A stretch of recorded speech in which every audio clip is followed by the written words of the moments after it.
लक्ष्य भेद। आज है 18 फरवरी 2021 और 18 फरवरी 2021 से संबंधित करंट अफेयर्स के जितने भी महत्वपूर्ण प्रश्न बन सकते हैं हम इस वीडियो में डिस्कस करेंगे और प्रश्नों से संबंधित महत्वपूर्ण तथ्य विद मैप आपको दिखाया जाएगा। तो अभी तक यदि आपने चैनल को लाइक और सब्सक्राइब नहीं किया है तो लाइक और सब्सक्राइब कर दें, जिससे कि सभी वीडियो आपको शीघ्र ही प्राप्त होते रहें।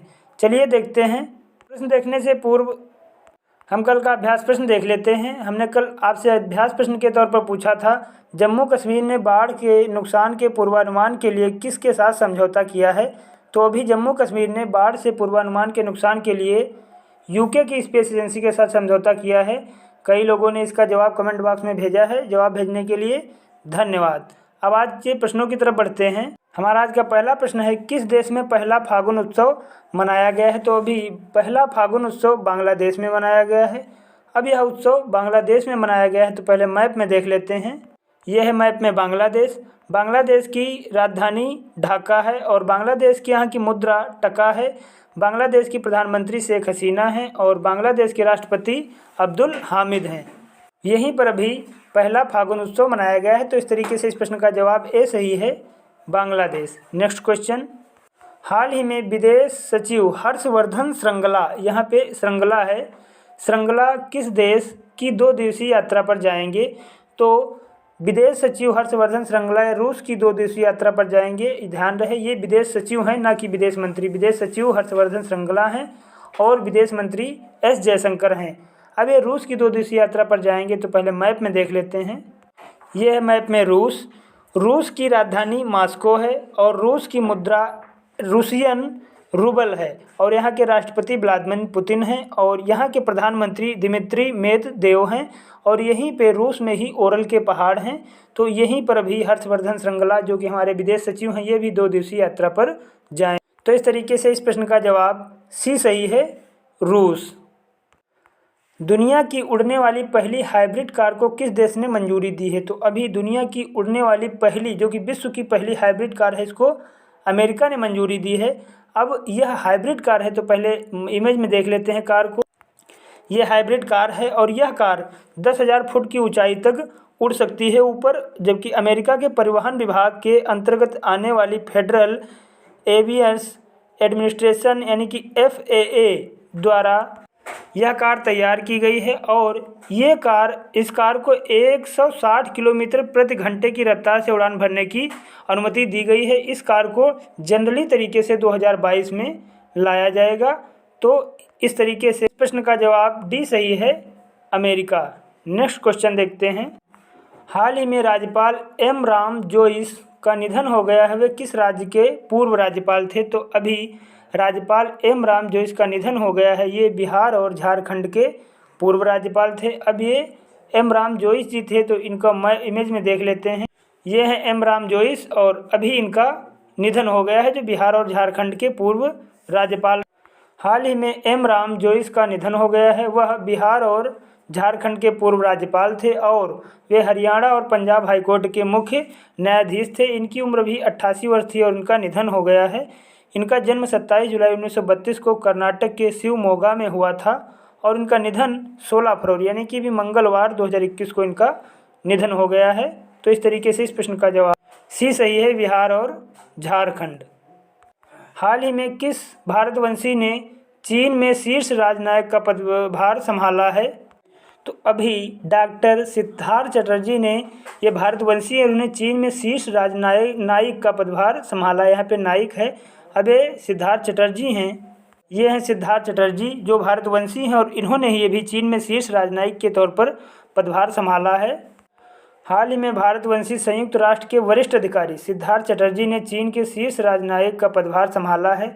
चटर्जी चीन यूनाइटेड नेशन रेजिडेंस और ऑर्डिनेटर होंगे और 27 एजेंसियों के कामकाज की निगरानी करेंगे। चटर्जी संयुक्त राष्ट्र में 24 वर्ष से विभिन्न पदों पर रहे हैं। उन्हें भारतीय थल सेना में बहादुरी के लिए 1995 यानी कि 1995 में राष्ट्रपति द्वारा सम्मानित किया गया था। तो इस तरीके से इस प्रश्न का जवाब सी सही है, सिद्धार्थ चटर्जी। हाल ही में किसे ISA यानी कि इसको अंग्रेजी में कहें तो इंटरनेशनल सोलर अलायंस, हिंदी में अंतर्राष्ट्रीय सौर गठबंधन का महानिदेशक बनाया गया है।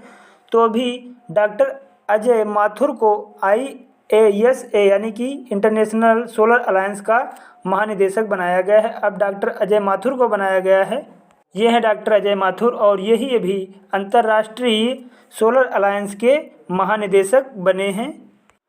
हाल ही में टाटा ऊर्जा शोध संस्थान के DG डॉक्टर अजय माथुर को इंटरनेशनल सोलर अलायंस का महानिदेशक बनाया गया है। डॉक्टर माथुर उपेंद्र त्रिपाठी की जगह लेंगे, यानी कि इनसे पहले उपेंद्र त्रिपाठी जी इसके महानिदेशक थे।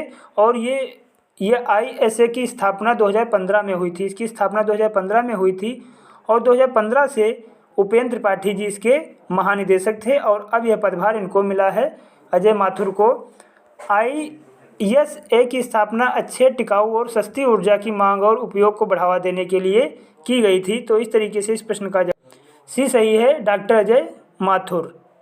नेक्स्ट क्वेश्चन, दुनिया के 100 सर्वश्रेष्ठ शहरों में शामिल होने वाला देश का एकमात्र शहर कौन बना है? तो अभी दुनिया के 100 सर्वश्रेष्ठ शहरों में शामिल होने वाला देश का एकमात्र शहर दिल्ली बना है। अब ये जो दिल्ली बना है, यानी कि दिल्ली के मुख्यमंत्री अरविंद केजरीवाल हैं। इस 100 देशों की रैंक में 100 शहरों के रैंक में दिल्ली को 62वीं रैंक मिली है और यहाँ दिल्ली के मुख्यमंत्री अरविंद केजरीवाल हैं और यहाँ के उप मुख्यमंत्री मनीष सिसोदिया हैं। ये जो दिल्ली में ये शहर 100 सर्वश्रेष्ठ शहरों में शामिल किया गया है, इसके लिए दिल्ली की गुणवत्ता और उसमें होने वाले विकासों को मायने रख कर के, नज़र में रख कर के इसको 100 सर्वश्रेष्ठ शहरों में शामिल किया गया है, जो कि दुनिया के 100 सर्वश्रेष्ठ शहर हैं। तो इस तरीके से इस प्रश्न का जवाब भी सही है, दिल्ली। नेक्स्ट क्वेश्चन, हाल ही में WTO यानी कि वर्ल्ड ट्रेड ऑर्गेनाइजेशन, हिंदी में कहें तो विश्व व्यापार संगठन का डायरेक्टर जनरल किसे नियुक्त किया गया है? तो अभी WTO का डायरेक्टर जनरल नगोजी ओकोलो-इवेला को नियुक्त किया गया है। अब ये नगोजी ओकोलो-इवेला को नियुक्त किया गया है, तो पहले इमेज में देख लेते हैं। ये हैं नगोजी ओकोंजो-इवेला और इन्हों को भी WTO का महानिदेशक यानी कि डायरेक्टर जनरल नियुक्त किया गया है। हाल ही में नगोजी ओकोंजो-इवेला को विश्व व्यापार संगठन का डायरेक्टर जनरल नियुक्त किया गया है। वह विश्व व्यापार संगठन का नेतृत्व करने वाली पहली अफ्रीकी अधिकारी एवं पहली महिला हैं। वे नाइजीरिया की रहने वाली हैं और नाइजीरिया की वित्त मंत्री भी रह चुकी हैं। इससे पहले WTO के डायरेक्टर जनरल रॉबर्टो अजेवेडो थे। उन्होंने पिछले साल अगस्त में इस्तीफा दे दिया था। 66 वर्षीय इवेला यानी कि अब जो डायरेक्टर जनरल नियुक्त हुई हैं 66 वर्ष की हैं। इनको 25 वर्ष तक विश्व बैंक में कार्य करने का अनुभव है, यानी कि वर्ल्ड बैंक जो है इसमें 25 वर्ष तक कार्य करने का अनुभव प्राप्त। अच्छा, बात WTO की है तो WTO की स्थापना 1 जनवरी 1995 को हुई थी और इसका मुख्यालय जिनेवा, स्विट्जरलैंड में। यह एक अंतर्राष्ट्रीय व्यापार संगठन है जो कि विश्व में होने वाले व्यापार के व्यापारियों को हितों की रक्षा करता है। तो इस तरीके से इस प्रश्न का जवाब ए सही है, नगोजी ओकोलो-इवेला। हाल ही में अंतर्राष्ट्रीय सरस्वती महोत्सव 2021 का आयोजन कहाँ किया जा रहा है? तो अभी अंतर्राष्ट्रीय सरस्वती महोत्सव 2021 का आयोजन हरियाणा में किया जा रहा है और ये आयोजन हरियाणा के मुख्यमंत्री मनोहर लाल खट्टर जी के द्वारा किया जा रहा है। तो इस तरीके से इस प्रश्न का जवाब सी सही है, हरियाणा। नेक्स्ट क्वेश्चन, हाल ही में किस राज्य में माँ योजना लॉन्च की गई है? तो अभी माँ योजना पश्चिम बंगाल में लॉन्च की गई है। इस योजना के तहत प्रत्येक गरीब व्यक्ति को 5 रुपये में भरपेट भोजन जिसमें दाल, सब्जी और अंडा ये दिया जाएगा और इस योजना के लिए 100 करोड़ रुपए की राशि आवंटित की गई है। और ये जो पश्चिम बंगाल में माँ योजना लॉन्च की गई है, इससे पहले तमिलनाडु में ऐसी ही कैंटीन तमिलनाडु की तत्कालीन मुख्यमंत्री जयललिता जी ने लॉन्च की थी। अब अभी यह माँ योजना पश्चिम बंगाल में लॉन्च हुई है। तो पहले मैप में देख लेते हैं। यह है मैप में पश्चिम बंगाल। पश्चिम बंगाल की राजधानी कोलकाता है और पश्चिम बंगाल राज्य का गठन 26 जनवरी 1950 को हुआ था।